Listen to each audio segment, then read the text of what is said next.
Alhamdulillah, alhamdulillahirabbil alamin, wassalatu wassalamu ala asrofil anbiya'i wal mursalin wa ala alihi washabbihi ajma'in.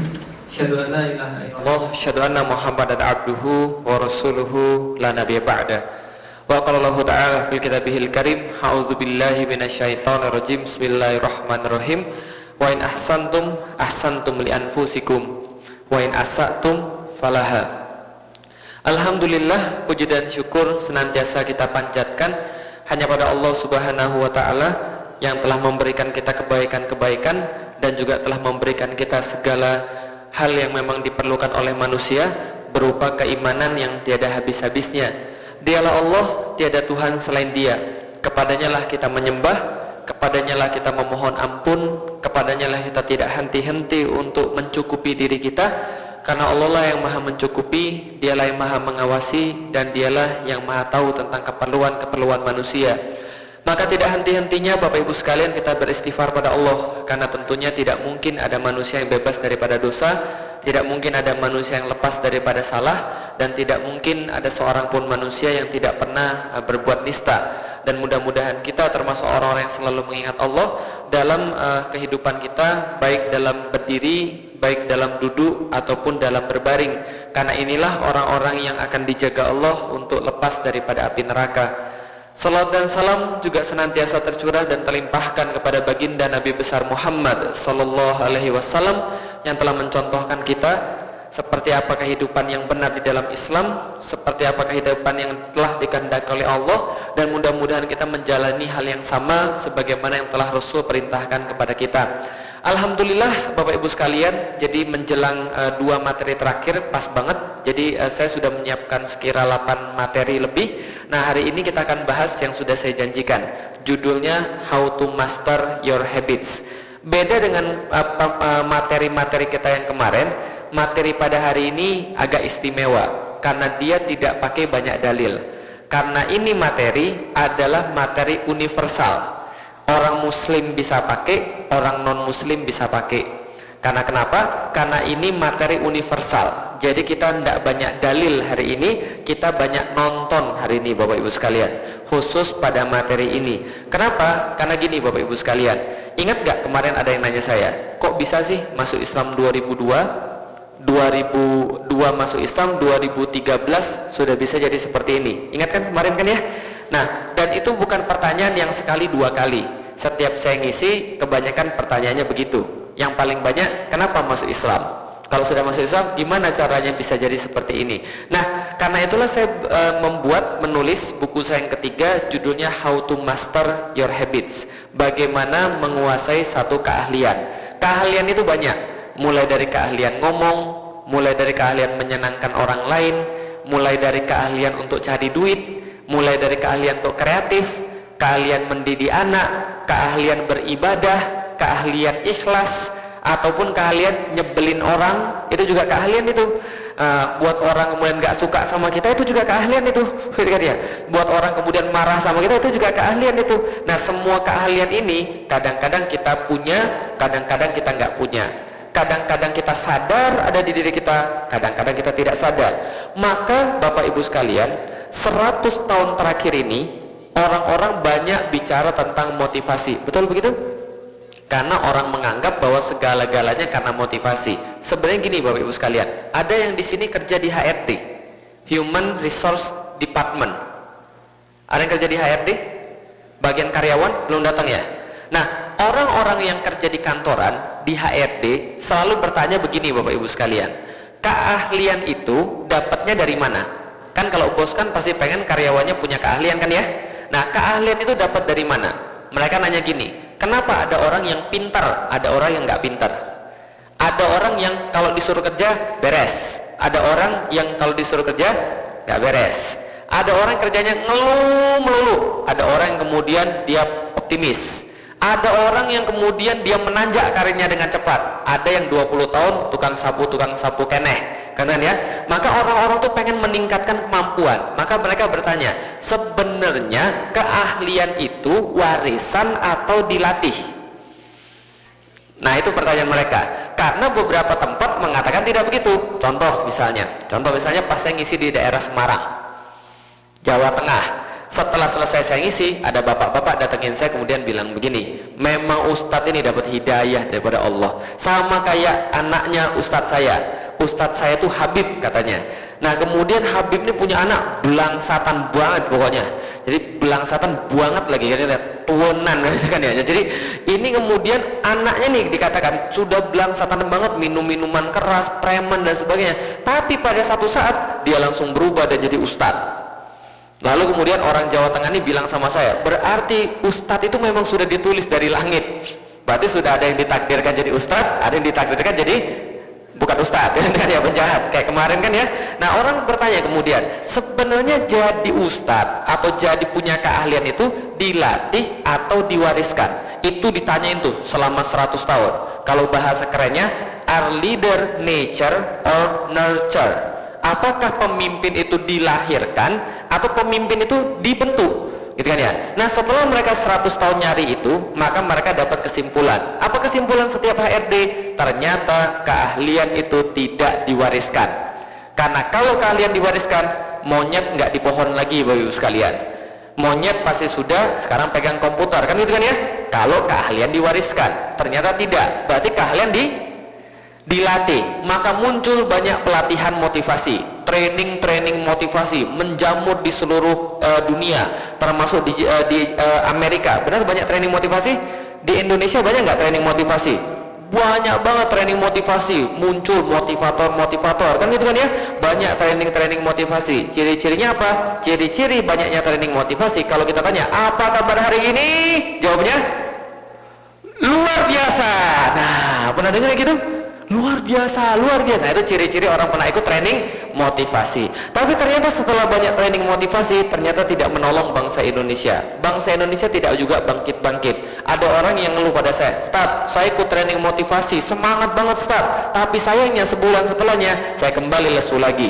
Saya ikut training motivasi, sialnya saya seminggu kemudian saya lesu lagi. Lebih sial lagi, 3 hari dia lesu lagi. Yang paling sial, pulang dari training dia lesu lagi.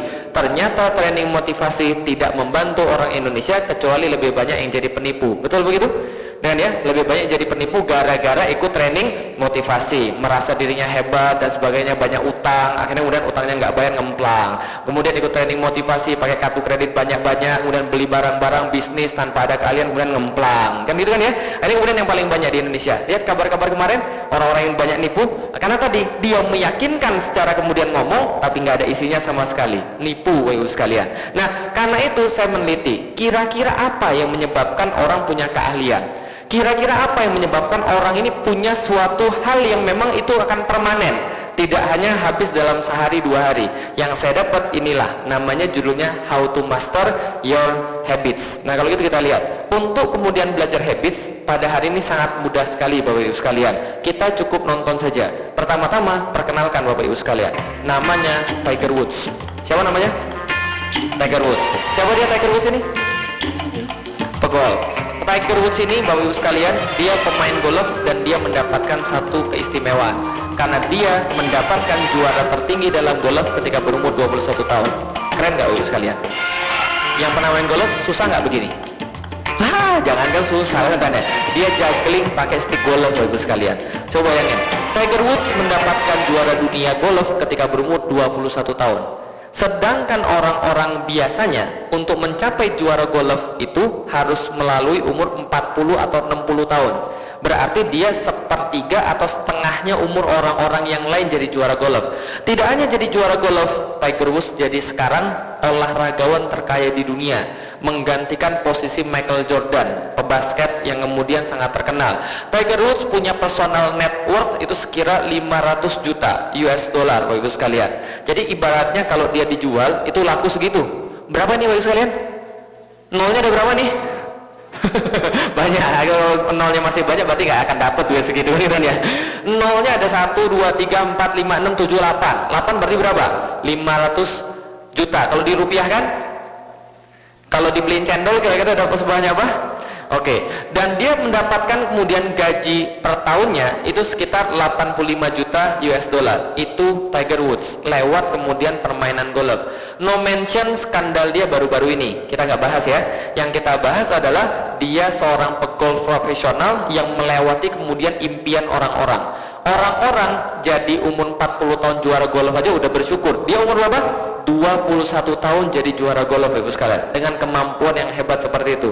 Menurut Bapak Ibu sekalian, keren atau enggak? Keren ya. Oke, yang belum pernah main golf, sekarang kita ceritain ini permainan rakyat, Bapak Ibu sekalian. Kalau ini pasti tahu, Ibu sekalian. Main futsal, Ibu sekalian. Tuh, coba lihat tuh. Yang cowok-cowok ada yang hobi main futsal? Tuh lihat tuh, coba lihat tuh. Tuh, keren ya? Tuh.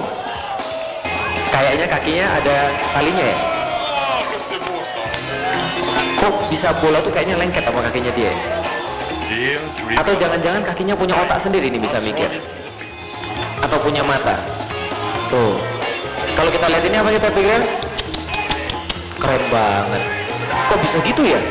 Oke, bagi kita ini sesuatu yang luar biasa. Bagi kita ini sesuatu yang hebat. Bagi mereka ini sesuatu yang biasa. Karena kerjaan mereka tiap hari main bola, maka tatkala bola sudah di kakinya gerak sendiri.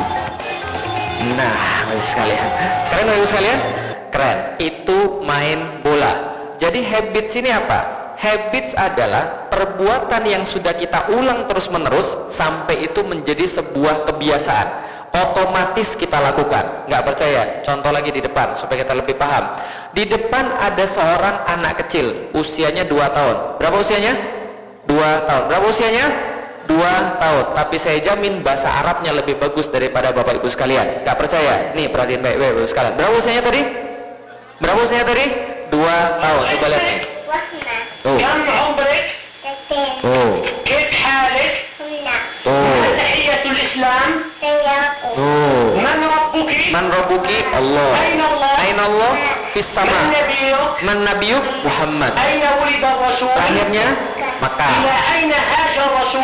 Hijrahnya ما Madinah. دينك؟ Agamamu كم Islam. عدد أركان Rukun Islam. الإسلام؟ كم 5. عدد أركان Rukun iman. الإيمان؟ 6. ما عمود الدين؟ Agamamu? Sorry. ما أعظم Kewajiban الواجب salat. علينا؟ ما Tuh. أعظم الذنوب؟ Tuh. هل يعلم أحد الغيب سوى الله؟ Tuh. من هم المغضوب Yang disebutkan عليهم؟ makdubi alaihim, Yahud, walam dolin, Nasara. اسم الفرقة Yang menyebabkan fitnah khalqul Quran. القرآن Mu'tazilah. من هو العالم Ulama yang membantah. الذي رفض القول بخلق القرآن؟ Ahmad bin ما Hanbal. أعظم آية في القرآن؟ Ayat paling kuat. Ayat من هي kursi. ذات النطاقين؟ Tuh. من هي سيدة نساء العالمين؟ ما هي Tuh. دار الكرامة؟ ما هي دار العذاب والمهانة؟ Tuh. 30 lebih loh pertanyaan udah dijawab. الإيقاظ من النوم؟ Doa bangun tidur. Oh. اليدين يأكل Makan minum pakai ويشرب tangan المسلم؟ kanan. ما حكم استخدام حكم سواك. السواك؟ Sunnah. ما حكم استخدام Hukum المصطفى؟ tasbih. Bid'ah. ما حكم الاحتفال بالمولد مولد. النبوي؟ Bid'ah ما tadi. حكم سماع Musik. الأغاني؟ Haram. من هي الصحابية Sahabi yang membunuh 7 orang من الروم؟ di perang Yarmuk, Ummu Hakim. ولتكبير Iya. Oke, Bapak sekalian, berapa tadi usianya? 2 tahun. Saya nggak bahas tentang dia ekstrim ya. Itu bapaknya yang ngajarin ya, bukan saya yang ngajarin ya. Itu bapak yang ngajarin. Maulid, bid'ah, musik haram itu urusan dia. Itu bukan urusan kita. Yang kita bahas di sini adalah berapa tahun tadi anak tadi? 2 tahun Bapak sekalian. Dan dia sudah bisa diajak ngobrol bahasa Arab Bapak sekalian. Sekarang saya tanya, siapa di sini yang di bawah 2 tahun Bapak sekalian? Sudah bisa sepintar dia bahasa Arabnya? Nggak bisa. Pertanyaan saya sederhana. Kalau begitu Bapak Ibu sekalian, dia yang pintar atau kita yang bodoh? Dia pintar atau kita yang bodoh? Nggak ada yang pintar dan nggak ada yang bodoh. Dia bisa seperti itu karena dia orang Arab Bapak sekalian. Tapi untuk ukuran orang Arab, anak 2 tahun sudah apal pertanyaan begitu, hebat atau enggak? Hebat. Makanya ketika saya datang ke sini, saya bilang, hebat-hebat banget anak-anak di sini. Sudah umur 3 tahun bisa bahasa Inggris gitu ya. Enggak, karena mereka memang tinggal di situ. Tapi ini anak, dia baru umur berapa tahun tadi? 2 tahun. Tapi sudah ngapalin jawaban sebanyak itu. Yang ingin saya bahas, satu Bapak Ibu sekalian. Apakah video yang diputar tadi itu pertama kali direkam oleh bapaknya atau sudah beratus-ratus kali? Jelas sudah beratus-ratus kali. Udah beratus-ratus kali. Kenapa? Jelas itu bukan video yang pertama kali direkam oleh bapaknya. Karena pasti ada di mana dia jawabnya salah, atau di mana dia lupa jawabannya, atau dia kabur dari videonya, kan gitu kan ya? Ini hasil pengulang-ulangan, hasil daripada habit. Yang pertama. Yang kedua, Bapak Ibu sekalian, anak usia 2 tahun punya akal atau tidak? Punya akal atau tidak? Berarti kalau ada punya akal atau tidak? Enggak punya. Akal itu baru ada setelah balik. Makanya manusia itu baru punya dosa setelah balik. Berarti kalau ada anak kecil kemudian bapak ibunya marahin sampai berlebihan, apalagi sampai digampar, yang gila anaknya atau bapak ibunya? Bapak ibunya yang gila. Kan ya? Kenapa? Anak itu nggak pernah dosa, Ibu sekalian. Saya kasih tahu. Jadi kalau Anda marah sama anak, itu adalah berarti Anda yang gila. Bukan anak-anak yang gila. Karena anak itu nggak punya dosa. Dia belum mikir. Saya kemarin pas di Solo, pagi-pagi saya makan nasi liwet. Pas saya lagi makan nasi liwet, itu ada bapak lagi ngantar anaknya pergi ke sekolah. Sebelum pergi ke sekolah, dia makan nasi liwet. Anaknya ini pegang gelas sendiri, dan dia memang mau pegang gelas sendiri. Bapaknya bilang, udah jangan, bapak aja yang pegang, nanti gelasnya tumpah. Enggak deh, enggak apa-apa, biar saya yang pegang. Pas lagi makan, kesenggol gelasnya, tumpah. Digampar sama bapaknya. Dasar lo, saya bilang apa? Bener kan, tumpah kan? Dasar nggak mikir lo. Saya bilang sampai dia, memang dia tuh nggak mikir, tahu nggak? Berarti orang tua yang salah, karena memang anak kecil itu tidak mikir, maka memang tidak salah. Maka Allah baru menghisap manusia ketika sudah balik. Kembali lagi ke gambar yang tadi, anak kecil tadi punya akal atau tidak? Tidak. Tapi bisa nggak bahasa Arab? Bisa. Berarti kalau anak kecil nggak punya akal, punya motivasi nggak? Punya motivasi nggak? Nggak punya motivasi sama sekali anak kecil. Karena itulah dia tidak punya motivasi tapi bisa bahasa Arab. Coba perhatiin baik-baik. Ada yang tidak punya motivasi tapi bisa bahasa Arab. Ada yang belum punya akal tapi bisa bahasa Arab. Ada yang pengen banget bahasa Arab tapi nggak bisa-bisa. Benar begitu? Kita kan ya? Tapi kita nggak bisa-bisa. Berarti motivasi pengaruh nggak? Motivasi nggak pengaruh, akal tidak pengaruh. Jadi yang pengaruh apa? Yang pengaruh yang namanya habit. Saya dilahirkan orang Cina. Bapak saya bicara 2 dialek bahasa Cina, bahasa Mandarin dan bahasa Ke namanya. Nah, maka saya dibesarkan dari kecil mampu mendengar bahasa Mandarin dan bahasa Ke, tapi nggak bisa ngomong sampai sekarang. Kok bisa? Lah tanya aja sama anak-anak kita sendiri. Anak-anak kita bisa nggak dengar bahasa Indonesia? Tapi kalau diajak ngomong bahasa Indonesia, jauh-jauh ya bahasa Inggris kan ya? Sama, karena keahlian ngomong dan keahlian mendengar itu beda. Maka contoh, tahun 2009 kemarin, tahun 2009, Pak Zulfan nelpon saya, Pak, dapat nggak visanya? Sorry Pak, nggak dapat visa ke Amerika. Ya sudah, kata Pak Zulfan, mulai dari sekarang Ustaz Felix belajar dulu bahasa Inggris yang baik. Nanti biar bisa ngomong di sini pakai bahasa Inggris. Saya kemudian dalam hati bilang, nggak akan bisa saya ngomong bahasa Inggris. Kenapa? Loh, kalau ada orang mau bisa bahasa Inggris, mudah. 3 bulan ditaruh di Amerika, jangan ditaruh di orang Indonesia. Dia pasti bisa. Betul begitu? Karena terpaksa tiap hari harus ngomong pakai bahasa. Nggak perlu motivasi Bapak sekalian untuk bisa bahasa Inggris. Nggak perlu pakai akal untuk bisa bahasa Inggris. Asal terpaksa pasti bisa. Asal biasa. Berarti bahasa Arab juga begitu. Betul begitu? Oke, kalau gitu saya tanya. Sekarang siapa yang bisa baca Arab gundul? Oh sorry. Kalau gitu saya ganti pertanyaannya. Siapa yang nggak bisa baca Arab gundul? Ini baru benar ya pertanyaannya. Oke, yang nggak bisa baca Arab gundul angkat tangan. Yang nggak bisa baca Arab gundul. Oke, nanti yang angkat tangan saya tes ya. Oke, yang nggak bisa baca Arab gundul. Oke, sekarang saya tanya. Benar ya nggak bisa baca Arab gundul ya? Kita tes dulu. Nih, coba baca Ibu sekalian. Nggak bisa benar? Serius nggak bisa? Oke, sekarang saya tanya. Siapa yang mau bisa baca Arab gundul? Angkat tangan. Oke, terima kasih. Lumayan banyak. Sekarang saya tanya lagi. Bapak Ibu sekalian, benar mau bisa baca Arab gundul? Benar? Anda beruntung undang saya ke Los Angeles, Bapak Ibu sekalian. Karena di dunia ini, Bapak Ibu sekalian, baru ada 1 orang yang menemukan metode belajar baca Arab gundul dalam waktu 1 menit. Siapa lagi kan ya? Seluruh dunia, Bapak Ibu sekalian. Nggak ada yang bisa kemudian menemukan itu, cuma saya doang, Bapak Ibu sekalian. Saya adalah penemu pertama membaca Arab gundul dalam waktu berapa? 1 menit, Bapak Ibu sekalian. Saya sudah tes di Australia, saya sudah tes di Jepang, saya sudah tes di seluruh Indonesia, semua berhasil. Sekarang saya tanya, mau nggak belajar baca Arab gundul dalam waktu 1 menit? Yakin? Tapi ada tumbalnya. Karena kan yang instan kan pasti nggak ada yang gratis. Sekarang betul begitu? Ada tumbalnya, ada mantra yang harus dibaca, Bapak sekalian. Tapi saya harus ingatkan, kalau Bapak Ibu tidak teguh hatinya dan tidak yakin benar, jangan ikut-ikutan. Karena bisa gila mendadak. Ya? Oke? Iya, makanya kalau nggak yakin benar-benar jangan ikut. bisa gila mendadak. Harus hatinya yakin betul. Oke? Oke, sekarang yang hatinya yakin dulu dan siap belajar baca Arab gundul dalam 10 menit akan. Masih banyak. Kalau gitu kita baca mantra yang bersama-sama. Bismillahirrahmanirrahim.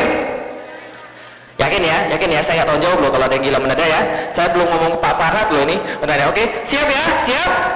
Yakin hati ya? Oke, Bismillahirrahmanirrahim. La haula wala quwata illa billah. Insyaallah sudah bisa baca. Sekarang baca keras-keras. Terus baca keras-keras. Terus baca keras-keras. Terima kasih. Bisa kan? Bisa. Saya tuh nggak pernah bohong, Bapak sekalian. Gundu 100% Bapak sekalian. Gundu 100% Bapak sekalian. Dan Bapak Ibu 100% baca ini dengan benar ya. 100% gundu sekalian. Pertanyaan saya Bapak sekalian, Bapak Ibu sekalian, apa beda antara tidak bisa dengan bisa Bapak sekalian? Apa beda antara tidak bisa dengan bisa? Beda tidak bisa dengan bisa adalah biasa. Bapak Ibu sudah baca ini jutaan kali Bapak sekalian. Kalau masih salah, terlalu sekalian. Kayak yang subur kemarin, yang subur disuruh baca Al-Fatihah nggak bisa, terlalu kan ya. Nah, kenapa? Ibu-ibu, bapak-bapak sudah baca ini jutaan kali. Kalau masih salah, keterlaluan. Bapak Ibu tahu nggak tentang nahu sorof bahasa Arab? Tidak tahu. Tapi kenapa bacanya ini Bismillahi, bukan Bismillahu atau Bismillahu? Kenapa Bismillahi? Pokoknya kalau Bismillahu nggak enak Ustaz. Nah itulah namanya habits. Rasa nyaman ketika kita mengucapkan sesuatu, pasti bacanya Bismillahirrahmanirrahim, kan itu kan ya? Maka itulah namanya habit. Sekali lagi, beda antara tidak bisa dengan bisa adalah biasa. Ustaz bohong, itu kan gampang Tat. Kalau yang susah gimana? Kalau ini kan susah, ini kan gampang. Jangan salah Bapak Ibu sekalian. Yang susah bisa jadi gampang kalau tidak biasa. Yang susah bisa jadi gampang karena biasa, dan yang mudah bisa jadi susah karena tidak biasa. Kita buktikan. Hafal huruf abjad A sampai Z? Benar. Serius. Kita tes. A. Ulangi lagi. Terima kasih, saya percaya. Sekarang dibalik dari Z sampai A. Kok dia semua? Itulah maksud saya, yang mudah bisa jadi susah kalau tidak biasa. Berarti kalau yang susah bisa nggak jadi mudah? Bisa kalau biasa. Kalau gitu kita lihat dulu sekalian. Yang mudah bisa jadi susah karena biasa, yang susah bisa jadi mudah karena biasa. Baca dulu sekalian. Apa ini? Bandara. Kenapa bukan bacanya bundar atau bandar? Karena otak kita otomatis membedakan konteks kalimat. Betul begitu Bapak sekalian? Yang bawah. Kenapa bacanya lagi tunggu bukan lagi tangga bagasi? Karena otak kita membedakan konteks kalimat. Yang bawah. Antum ada di mana? Yang nggak biasa pengajian nggak bisa baca itu. Antum ada di mana? Yang bawah. Kesini atau ke sana? Kenapa nggak ke sini? Nggak mungkin Ustaz ke sini, pasti ke sana, kan dia kan ngirim SMS. Oke, tapi kan kita kan berbicara itu nggak kemudian kita katakan. Otak kita berpikir dalam waktu 0,00 sekian detik karena sudah biasa. Coba kalau orang bule yang baru belajar bahasa Indonesia suruh baca SMS ini, sampai hari kiamat dia nggak bisa baca sekalian. Kenapa? Karena biasa. Oke, kalau gitu Bapak sekalian, otak kita tuh bekerja secara otomatis Bapak sekalian. Otak kita bekerja secara otomatis. Apapun yang muncul, maka otak kita otomatis baca kayak kita baca SMS. Otomatis kan ya? Kayak kita baca Bismillah tadi. Maka otak kita itu bekerja secara otomatis. Contoh, berdasar apa yang sering kita ulang-ulang. Ini gambar apa nih? Enak nggak? Siapa yang keluar air liur? Berarti serang tempe mendoan. Ini enak nggak Bapak sekalian? Enak. Ini enak nggak Bapak sekalian? Enak. Ini enak nggak Bapak sekalian? Enak. Tahu ini daging apa Bapak sekalian? Nih Bapak sekalian. Ayo, nggak usah lama-lama deh. Mendadak merasa jijik, Bapak sekalian. Betul begitu? Kenapa mendadak merasa jijik? Kita otomatis karena otak kita itu tidak bisa dikendalikan. Apa yang sering kita pikirkan, itulah yang muncul secara otomatis pada diri kita. Maka itulah namanya bahwa kelihatannya kita berpikir, merasa, dan berbuat secara otomatis tanpa kita kendalikan. Karena tergantung oleh yang namanya habit. maka orang yang terbiasa berpikir baik akan mudah dia untuk husnuzon. Tapi kalau orang yang kemudian sering berpikir yang buruk, mudah bagi dia untuk suudzon. Gitu kan ya? Karena berpikir itu otomatis. Contoh, saya tes. Nih, berpikir otomatis. Apapun makanannya, minumannya, oke, kenapa bikinnya teh botol sosro? Karena berpikir itu secara otomatis. Nih, merasa juga secara otomatis. Mohon maaf, saya tes ya. Ini untuk kepentingan pendidikan. Siapa orang Jawa? Angkat tangan, orang Jawa. Yang orang Jawa. Nun sewu Bapak Ibu sekalian, mohon maaf ya, ini demi kepentingan pendidikan. Oke, saya tidak ada dendam di antara Bapak Ibu sekalian kan ya, dan saya ya, tapi ini demi kepentingan pendidikan. Nun sewu Bapak Ibu sekalian, apa yang Bapak Ibu rasakan yang orang Jawa kalau dengar kata asu? Gimana rasanya? Kurang ajar itu Ustaz. Itu nggak enak loh saya dengarnya. Padahal saya sudah minta maaf dari tadi, betul begitu? Tapi tetap ketika mendengar kata itu rasanya gimana? Nggak enak, perasaannya nggak enak. Tapi kalau kemudian orang Sunda mendengar kata yang sama, asu, rasanya gimana orang Sunda? Nggak setersinggung orang Jawa kan ya? Tapi kalau orang Sunda akan tersinggung kalau dia dengar kata bagong. Tahu artinya bagong? Bagi orang Sunda, bagong artinya babi. Tapi kalau orang Jawa dengar kata bagong, yang kepikir apa? Semar, kan ya? Apa namanya? Wayang, kan ya? Maka cara tersinggung tuh beda-beda, Bapak sekalian. Contoh misalnya, orang Malaysia itu dengan orang Indonesia, walaupun sama-sama bahasa Melayu, tapi ada bahasa Indonesia yang membuat orang Malaysia itu merasa malu luar biasa. Karena itulah kita menyebutnya biasa, dia dengarnya itu geli, gitu kan ya? Contoh, apa mungkin katanya? Butuh. Butuh. Saya membutuhkan sesuatu. Artinya saya memerlukan sesuatu. Kalau pergi ke Malaysia jangan sekali-kali ngomong butuh. Tahu nggak arti butuh apa? Alat kelamin laki-laki. Serius. Makanya ketika saya ke Malaysia, saya kemudian belajar dulu apa kemudian kebudayaan. Kenapa? Cara tersinggung kita beda-beda, Bapak sekalian. Kalau kita ngomong butuh di sini biasa aja. Orang Malaysia dengar begitu ketawa-tawa dia, geli. Kenapa? Karena cara tersinggung beda-beda, cara merasa berbeda-beda, dan cara berbuat juga berbeda-beda. Tergantung yang namanya habit, otomatis. Nggak percaya? Nih, lihat baik-baik, Bapak sekalian. Ini cara membedakan mobil yang baik dan mobil yang jelek. Perhatiin baik-baik. Perhatiin baik-baik.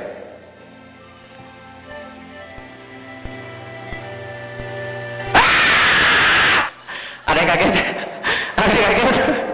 Ada yang kaget dulu sekalian? Oke, terima kasih Oscar. Tapi nggak ada saya jantungan ya. Makanya saya tanya dari tadi. Saya ngeri tiba-tiba ada yang tewas kan ya. Oh, sekarang takut setan itu adalah hasil daripada keturunan atau latihan? Latihan atau keturunan? Siapa yang membuat kita takut setan? Siapa yang membuat anak kita takut setan? Ibu-ibu ini yang buat anaknya takut setan, betul begitu?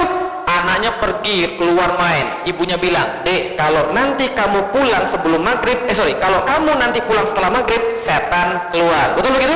Anaknya bilang, "Oh, ibu bohong, mana ada setan, kan ada Allah." Oke, sekali hari ini dia kemudian pulang dengan selamat. Besok gara-gara gelap dia kemudian kesandung jatuh. Ketika jatuh lututnya berdarah. Sampai di rumah dia nangis, ibunya bilang apa? "Benar kan kata saya didorong sama setan." Besok dia nggak mau makan, awas nanti kalau kamu nggak mau makan, makananmu dimakan sama setan. Kalau kamu nggak mau tidur nanti ada setan. Lama-lama dia takut setan, betul begitu? Maka itu cara kita mendidik anak kita. Kita kasih nonton film horor, kasih nonton film kuntilanak, ya wajar dia takut setan. Karena kita didik, Bapak sekalian, betul begitu? Nggak ada anak lahir takut setan, Bapak sekalian. Kita yang didik mereka jadi takut setan. Contoh, Bapak sekalian, kalau orang-orang tahun 70-an seperti Bapak Ibu sekalian, ketika mendengar kata Dracula, ngeri atau enggak? Karena yang dibayangkan kan Dracula kayak begini kan ya? Dracula, ngeri, tariknya panjang, suka membunuh orang. Tapi zaman anak sekarang, dengar kata yang sama, Dracula, senyum-senyum dia. Kenapa? Yang dibayangin kayak begini, Bapak sekalian. Nah, ini Dracula. Gitu kan ya? Senyum-senyum dia, happy dia. Tapi beda dengan orang Cina. Orang Cina dengar kata Dracula yang dibayangin kayak begini. Maka cara kita kemudian untuk merasa, cara kita untuk berbuat, cara kita untuk berpikir itu adalah otomatis, tergantung habits yang kita punya. Contoh nih, cara berbuat itu otomatis nih. Ada orang cowok yang ditakut-takutin, nanti di komputernya muncul setan. Coba lihat nih, nanti di komputernya muncul setan. Apa terjadi itu? Lihat tuh.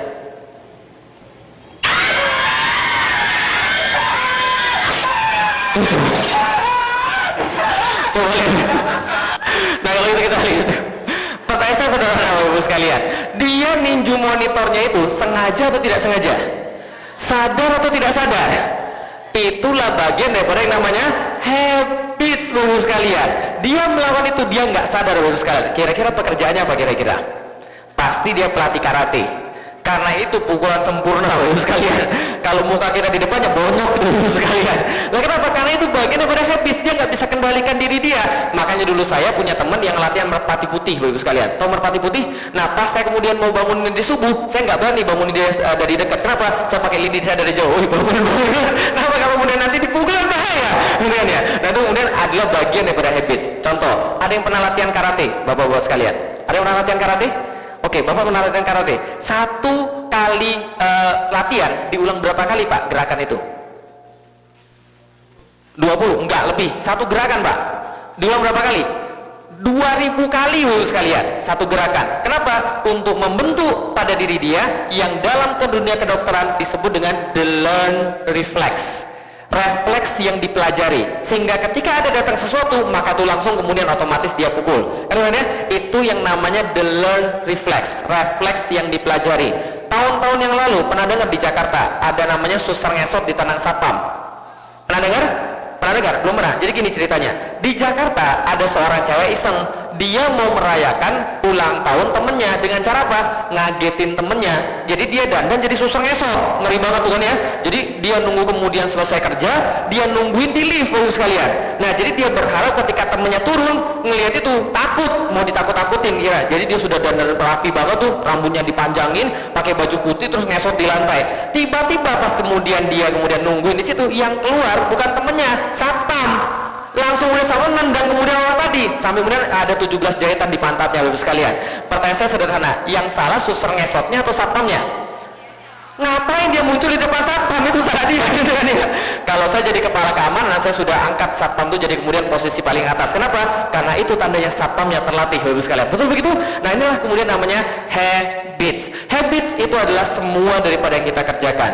95% daripada semua yang kita pikirkan. Semua yang kita rasakan, semua yang kita perbuat adalah hasil daripada habits. Berarti kalau saya bisa ngisi seperti ini, tandanya saya sudah ngulang-ngulangin materi ini banyak kali. Berarti kalau saya bisa ngomong seperti ini, itu tandanya jam terbang saya sudah tinggi. Berarti kalau ada orang yang nggak bisa ngomong di depan umum, itu tandanya jam terbang dia belum banyak. Selesai. Itu aja. Bisa karena biasa, bukan karena bakat, tapi bisa karena biasa. Itulah namanya habit. Cara makan itu habit. Lihat coba cara makan orang, pasti beda-beda. Betul begitu? Coba lihat, kalau ada orang dikasih makan nasi telur, cara makannya beda-beda nggak? Ada yang makannya putihnya dulu dihabisin, kemudian tengahnya dibagi 2 kuningnya, makan setengah. Ada yang putihnya dibiarin, tengahnya dimakan. Ada yang kemudian belah 2, makan setengah-setengah. Ada yang kemudian dimakan lu putihnya semua, kuningnya kemudian bulat-bulat ditelan. Kan itu kan ya?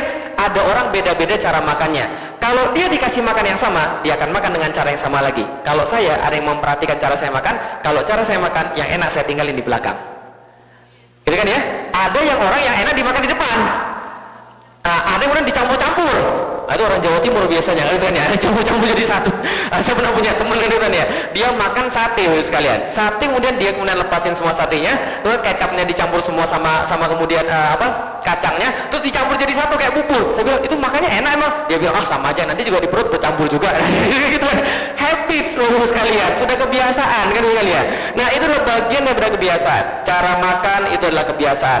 Cara menampilkan wajah itu juga kebiasaan. Maka ada orang yang wajahnya berseri-seri, ada orang yang wajahnya ditekuk 10. Makanya orang Cina bilang ada yang wajahnya hoki, ada yang wajahnya nggak hoki, kan ya. Nah, wajahnya nggak hoki gimana? Kalau dia sudah datang orang pasti bilang, udah kamu pergi aja deh, saya sudah tahu kamu pasti mau ngutang sama saya. Kan? Nah, wajahnya nggak hoki. Ini secara sains benar Bapak sekalian. Jadi gini Bapak sekalian, orang yang sering ngeluh, ya, catat baik-baik, orang yang sering ngeluh akan terlihat pada wajahnya.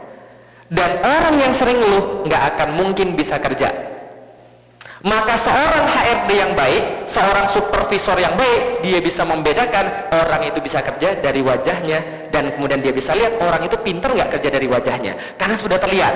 Orang yang periang, orang yang optimis kelihatan dari wajahnya. Gimana cara bedainya? Ibu-ibu biasanya pintar bedain.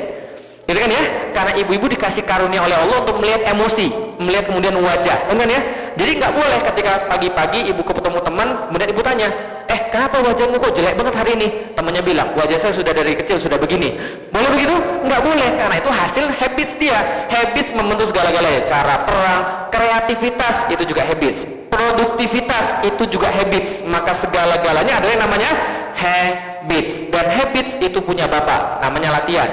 Emaknya namanya repetisi, anaknya namanya habit. Sekali lagi, bapaknya siapa? Emaknya siapa? Anaknya namanya? Oke, sekali lagi, bapaknya siapa? Ibunya siapa?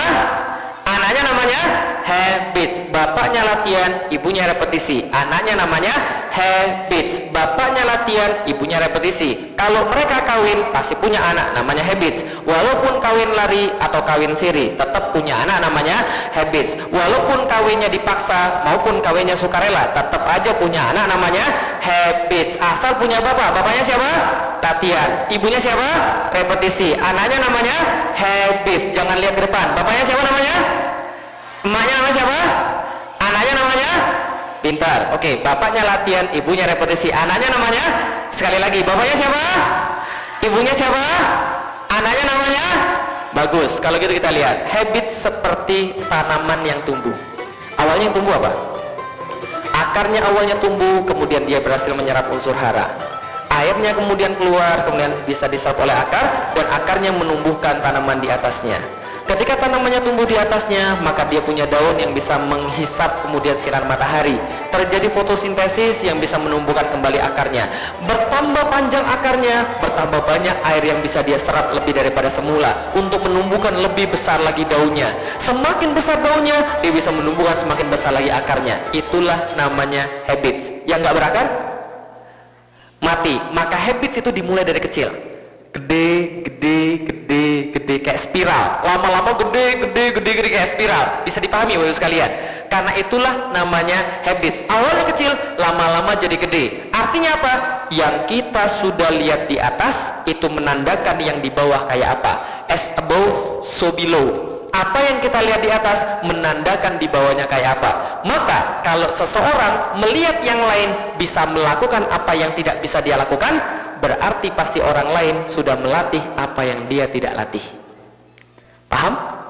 Contoh, bapak ibu melihat ada orang pintar banget baca Quran. Baca Qurannya bagus banget. Kita belum bisa. Berarti dia buat sesuatu yang kita nggak buat. Yang kita nggak tahu. Yang di bawah tanah ini kita nggak tahu. Makanya kalau bapak ibu sekalian lihat ada orang jenggotnya panjang, berarti itu sudah ruwet di otaknya kan gitu ya. Jadi muncul ke jenggot. Enggak, itu cuma keirian orang yang nggak punya jenggot aja bapak sekalian. Nah, kita lihat. Ini namanya habits. Artinya apa? Yang kita lihat di luar itu menggambarkan latihan yang sudah dia buat di bawah. Jadi itulah yang namanya habits. Dan habits itu dari kecil. Ibunya bilang, jangan naik, nanti kamu jatuh, jangan naik. Ingat dia sampai gede, nggak mau pokoknya dia naik. Pokoknya dia nggak mau naik, ibu sekalian. Istiqomah dia sama ibunya. Pokoknya dia nggak mau naik, ibu sekalian. Istiqomah dia sama ibunya. Pokoknya dia nggak mau naik, ibu sekalian. Pokoknya nggak mau naik, ibu sekalian. Kenapa? Karena itu yang namanya habit. Hati-hati ibu sekalian. Anak-anak kecil ini lihat apa yang kita lakukan. Dia dengar apa yang kita omongkan dan dia tahu apa yang kita maksudkan. Maka itu akan berefek sampai gede. Paham maksudnya? Maka hati-hati, ingat ya, setiap kata itu direkam oleh anak. Jadi hati-hati dalam mengeluarkan kata. Jangan heran kalau anaknya kata-katanya kasar, karena pasti ibu atau bapaknya kata-katanya kasar. Karena nggak mungkin orang keluar kata kasar kalau nggak pernah masuk kata yang kasar. Ingat, manusia itu kayak teko. Kayak apa? Teko cuma mengeluarkan apa yang jadi isinya.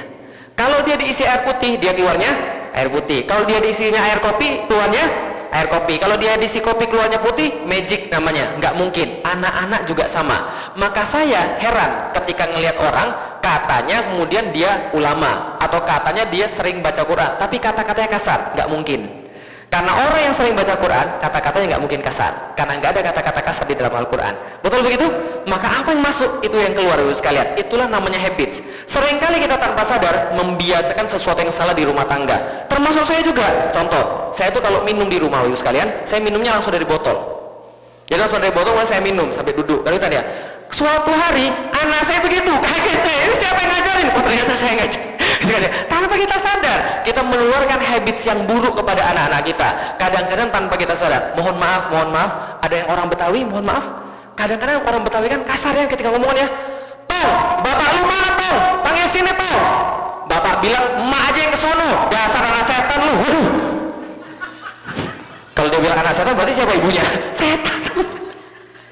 Lah ya kadang-kadang gitu kan ya. Kadang-kadang mungkin gara-gara kemudian tradisi, kadang-kadang mungkin gara-gara kemudian lingkungan. Tapi itu berbahaya Bapak sekalian. Itu kemudian jadi kasar nanti anaknya. Itu harus berbahaya. Ngomong coba perhatikan yang bu yang lembut kan itu kan ya. Karena anak itu akan dengar apa yang kita omongkan Bapak sekalian. Ini hati-hati betul. Habit itu terjadi lewat kecil. Maka hati-hati dalam pendidikan kepada anak. Maka kalau anak saya kemudian lagi manjat pohon, saya nggak larang. Saya bilang ayo terus. Nah, kenapa? Kalau saya bilang jangan manjat pohon, dia akan takut untuk manjat pohon. Tapi tugas saya untuk mengawasi dia supaya nggak jatuh.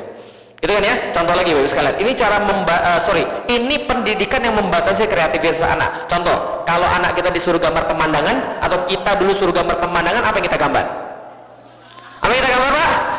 Jumlah gunungnya berapa Pak? Kenapa harus 2?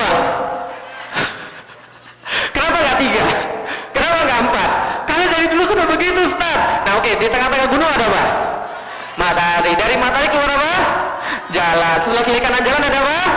Pohon. Terus ada gunung, ada apa lagi? Sawah. Terus di atas gunung ada apa?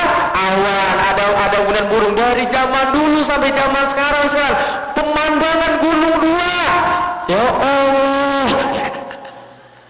Terus ada jalan, ada mulai ya Allah, kok gitu terus pemandangan. Jadi kalau kita gak gambar itu seolah-olah itu bukan pemandangan, ya kan ya? Itu namanya membatasi kreativitas anak. Ketika anak saya gambar pemandangan, saya bilang, kenapa harus gunung 2? Kenapa Alila nggak bikin gunungnya 3? Enggak, Bi, ini yang diajarin gunungnya pemandangan. Enggak, saya bilang, pemandangan nggak harus kayak gitu. Saya bilang, kita ganti dikit aja. Gimana, Bi? Saya gambar awannya di bawah. Terus saya gambar gunungnya di atas. Boleh nggak? Boleh nggak? Dosa nggak? Nggak dosa kan ya? Terus anak saya protes, Bi, mana ada gunung di atas awan, Bi? Bisa aja. Terus gimana bisa di atas awan? Saya gambarin gunungnya di sayap.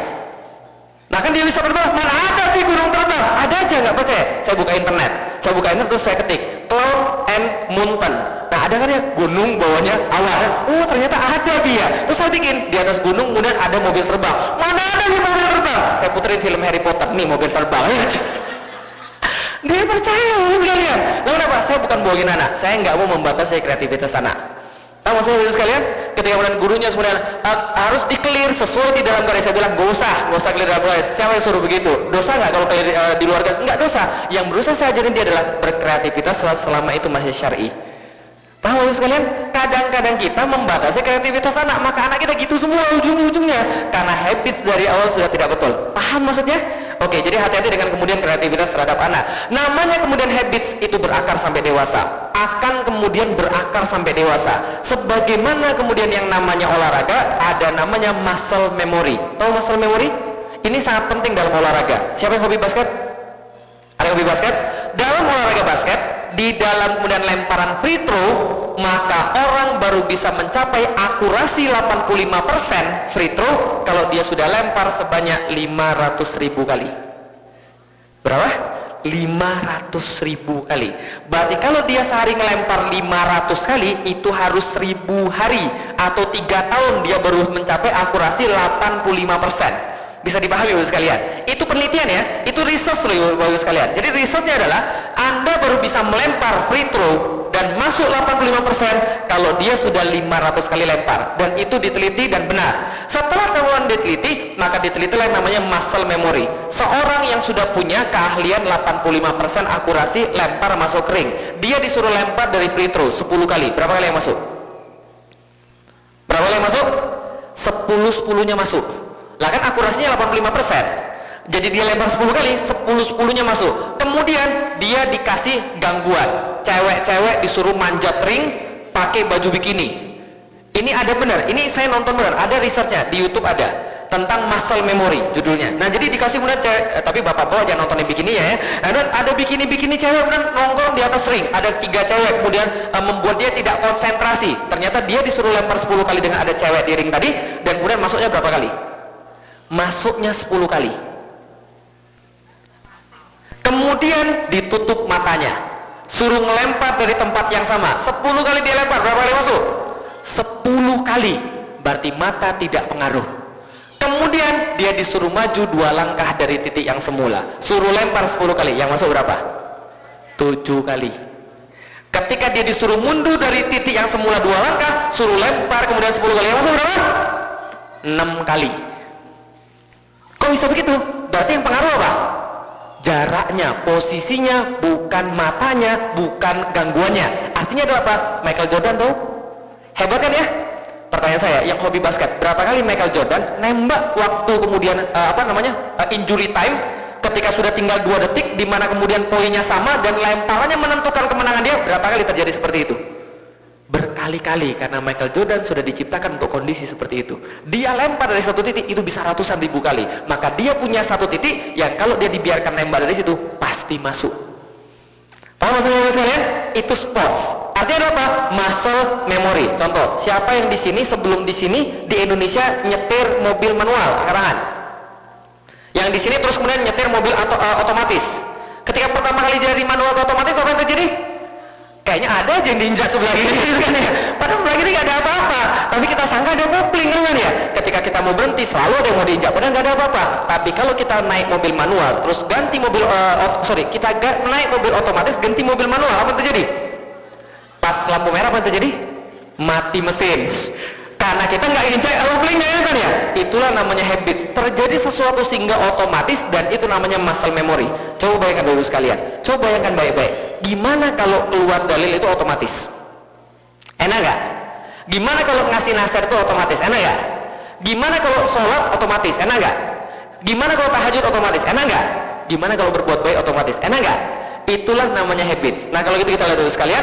Habit adalah seperti kemudian kita membentuk di sebuah kemudian ladang gandum. Lihat nih, sama seperti membabat hutan. Awalnya perlu kerja keras, lama-lama tidak memerlukan usaha sama sekali. Coba lihat tuh.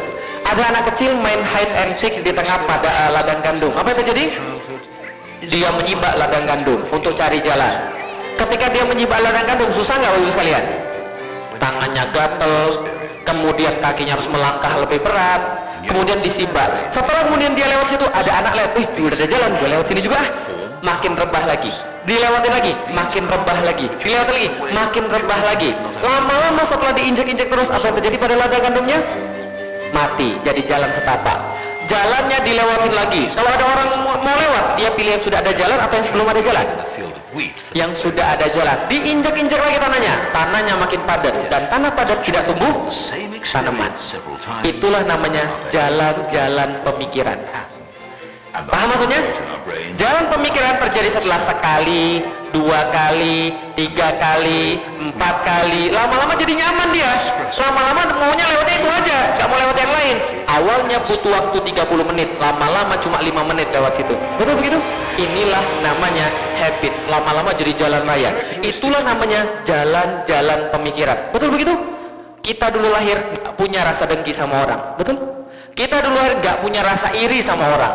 Kita dulu lahir nggak punya apapun, kemudian nggak punya pengalaman apapun. Tiba-tiba kita dididik. Ada dididik oleh orang tua untuk jadi dengki, ada dididik orang tuanya untuk jadi iri, ada dididik orang tuanya untuk jadi suudzon, dan kadang-kadang dididik lingkungan untuk jadi yang salah. Contoh, hari Minggu di Indonesia sedang bersantai-santai. Tiba-tiba jam 9 pagi diketok pintu kita di luar. Tok tok tok, assalamualaikum. Kita lihat di luar, ternyata anak kecil usia sekitar 9 tahun.